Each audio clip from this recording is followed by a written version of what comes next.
Hello, boys and girls, and children of all ages. Fat bastard wannabe Buddha coming at you today in the wakes of the great democratic collapse. Oh, it was a beautiful thing to behold and witness. It filled me with glee and warmth.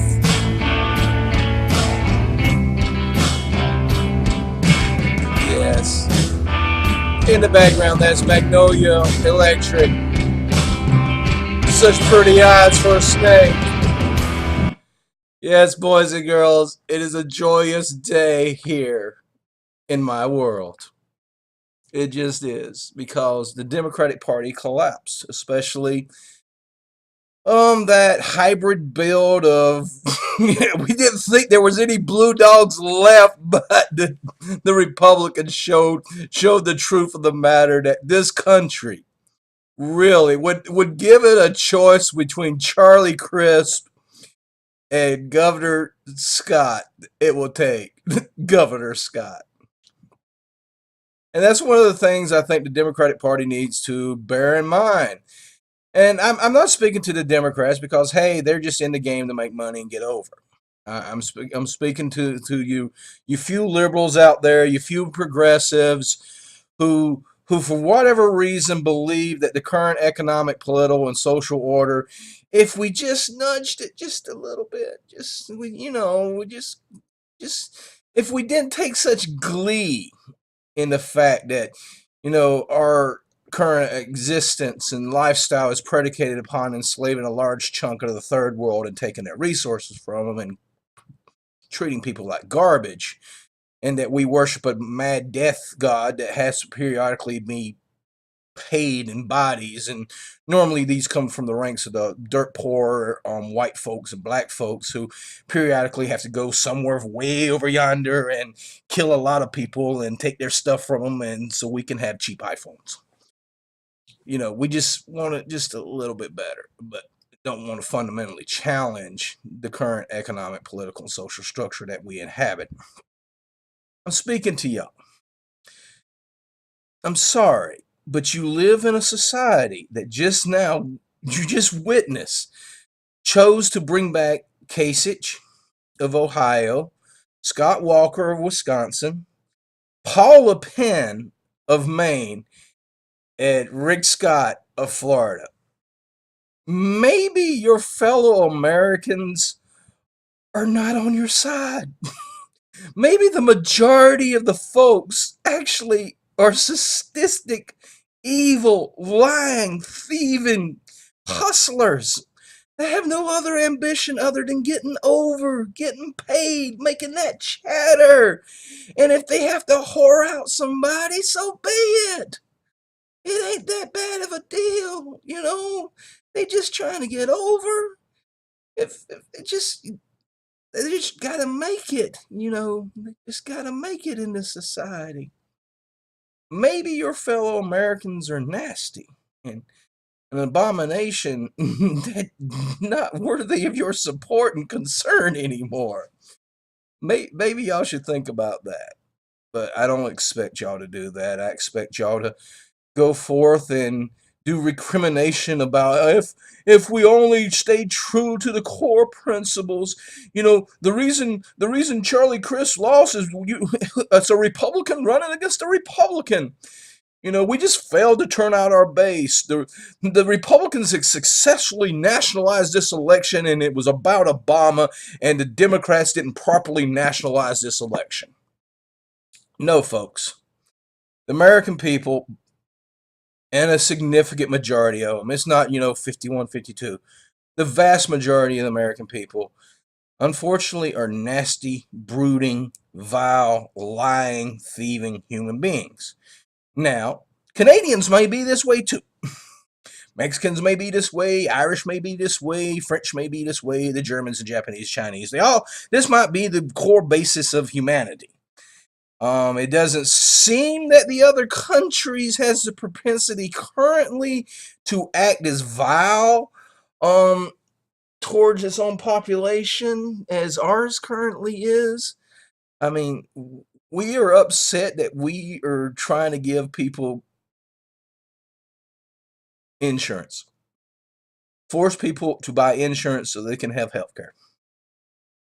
That energizes a large swath of the American public. Letting gay folks get married, letting folks get married energizes a large swath of the American public. And it's just not a minority of these individuals. These are the aberrations, but most people just want to get paid. They just want to get over. And if it takes, stepping on the other guy to get over, they'll do it. They just it's just what you got to do in life. It's all about me. Me, me, me, me, me. Me, me, me. The collapse of empathy in this society is amazing to behold. So I no longer believe that this society is worth salvaging. Sorry, folks, I just don't.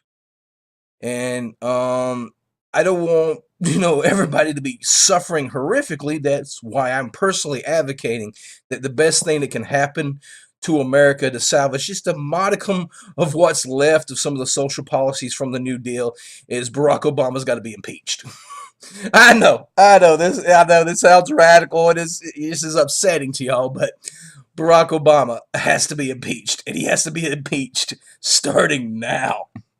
The Republicans have to go full bore with this, go completely bonkers, cuckoo for Cocoa Puffs.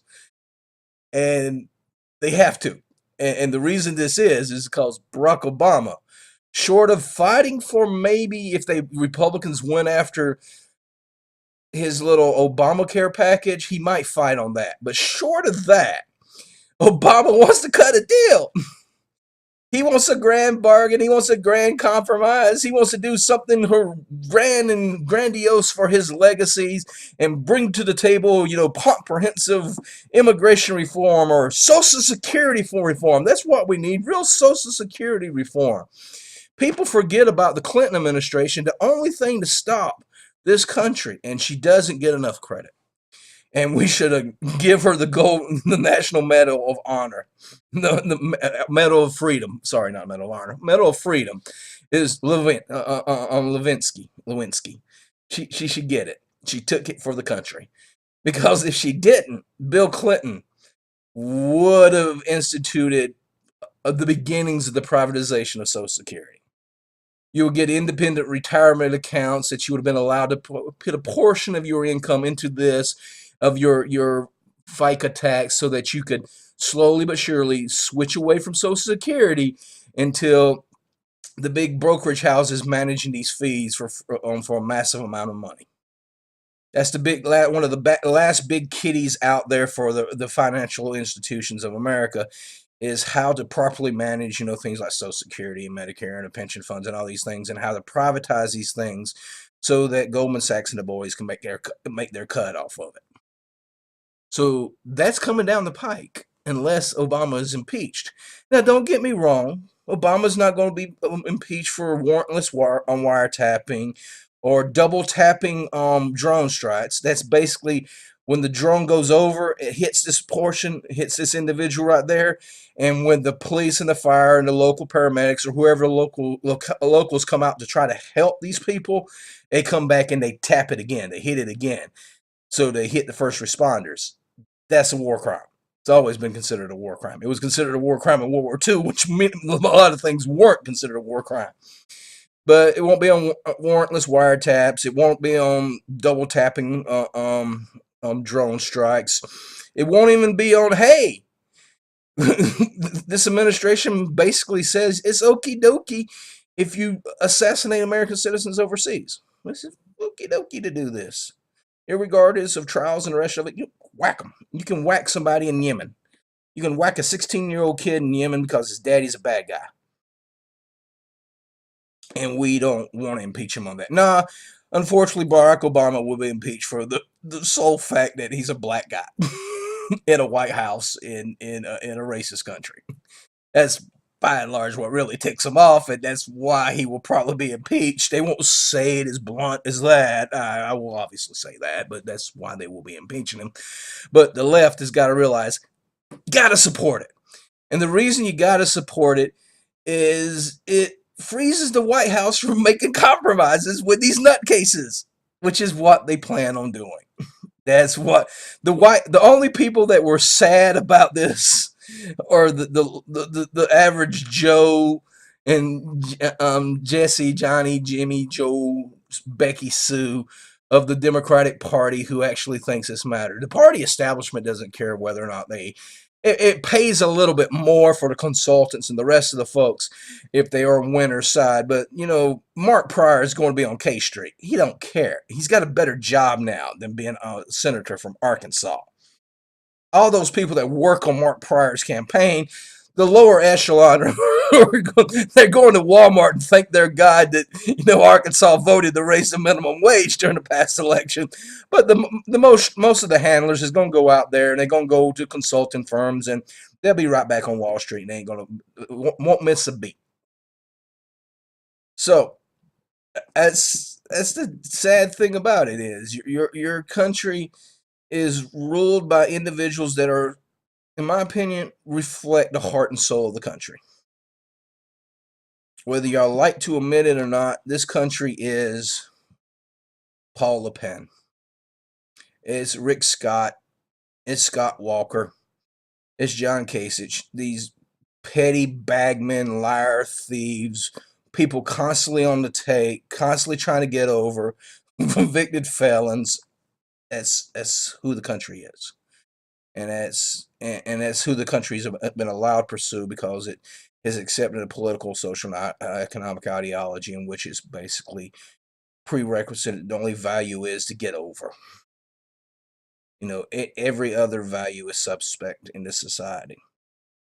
And I think the left is faced with two hard choices. And I was talking to my friend last night about this, and it's basically the pitted in, the celebrity culture that we currently enjoy. There's basically the Morris Berman model and the Chris Hedges model. The Morris Berman model is a retreat to self, a monastery model, recognizing that the culture that you live in is inherently vile, vulgar, militaristic, jingoistic, commercialistic. It is deeply, deeply at its core ill. But there's nothing you can do to prevent this. There's nothing. So all you can do is take what aspects of that gives you hope and joy and beauty in this world and art and hoard this like the old monasteries did. Take what aspects of the culture that is worth preserving for posterity and latching onto those things and bring them into your being and retreating away from this society, excluding yourself from the daily interaction of the society. That is more the Morris Berman model. Or the secondary model is, Chris Hedges' model, a recognition that, hey, you're going to lose. You're going to lose. You're not going to win this fight. The forces that are arrayed against you are way too powerful. The society in which you inhabit is fundamentally corrupt and evil and vile. And all you can do is bear witness to it, to make note of the fact that it is an abomination and is wrong what we are doing in society, and bear witness. And try anytime, speak truth. Not speak truth to power. Noam Chomsky's right about that. There's no point of speaking truth to power. Power knows the truth. It's your local neighbor, or your guy at the local store doesn't know the truth. It might be a good idea to speak the truth to him. But you also recognize when you do that, you will isolate yourself from the society in which you find yourself in. That's what it means to speak truth. Don't go along to get along. Don't buy into it. Don't believe that this is the best we can, that this is the way the world works, and this is how it should be. And the values that are dominant values that are surrounding yourself in the society are the values of the society. The society are the best values, and they are the values that should be incorporated as what it means to be a human being. No, those are the two choices that you face. To retreating to self or to bear witness. And I personally don't know where I fall into it. If tomorrow, if you see my little logo up here, right there. If millions of children started wearing this little logo on hats and tagging buildings and everything and giving me the proceeds, like maybe I'm hoping they do one day, or other logos that I have that I don't put out there like this one, because this is an easy one. I would love to see this one tagged on buildings everywhere, because hey, I don't want to make a buck off this one. I got other things I want to make a buck off of. But the thing is, I want to make a buck off of it so I can get out as fast as I can. That's where I'm at. I want to get over or retreat from this. I want to get over in the sense where I can remove myself from the society, because I believe the society is collapsing, and I believe the society is fundamentally poison. And I wish to get out of it and retreat from it. But I still find myself talking to others and in a limited capacity trying to bear witness. And what happened last night isn't a bad thing. It's a good thing. It's a dying gasp of a society on its way out, and it's having a little tantrum, and it's got a runaway id. It can't control itself. It has the most basic puerile desires is what it's fulfilling and demands to be fulfilled, fully. And that's where we are, boys and girls. And that's what is on my mind today. And before I leave, I'm going to sit back and remind you today is November 5th, boys and girls. Remember, the 5th of November. So I'm going to leave you with some Hackensaw Boys, Jonah. Oh, yeah. Cheers me up. I'm enjoying the day as I watch society collapse. Take what little joy you can. Have a good day, boys and girls. This is the Fat Bastard Wannabe Buddha. Good day.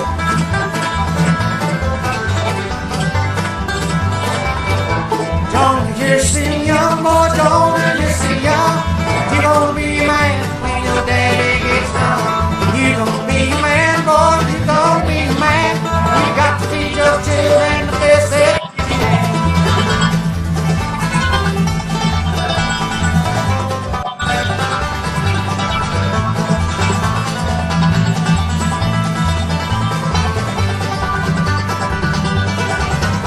This world gon' knock you down, boy, this world gon' knock you down. She leave you place flat on the ground. You get back up, man, boy, get back up, man. This world gon' knock you right back down.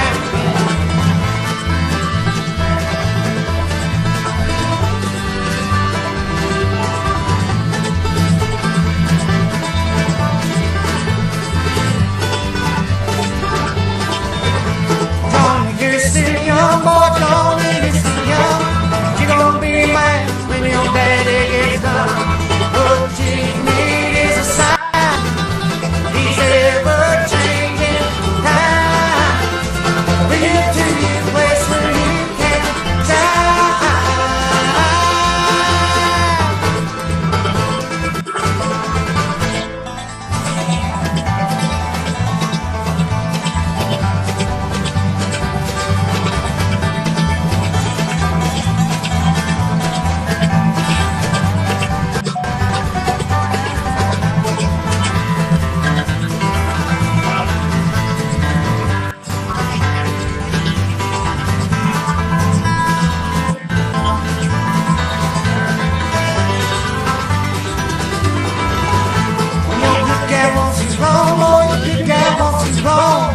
She leaves you walking this world alone. Walk this world alone, boy, walk this world alone. You ain't got no reason, you ain't got no home. Don't miss the young, boy, don't miss the young. You're gonna be a man when your daddy gets done. What you need is a sign. He's ever changing time. Lead to you a place where you can shine.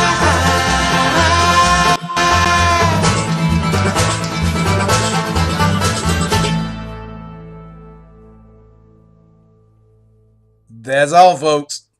Hope you enjoyed. Have a good day. Fat Bastard.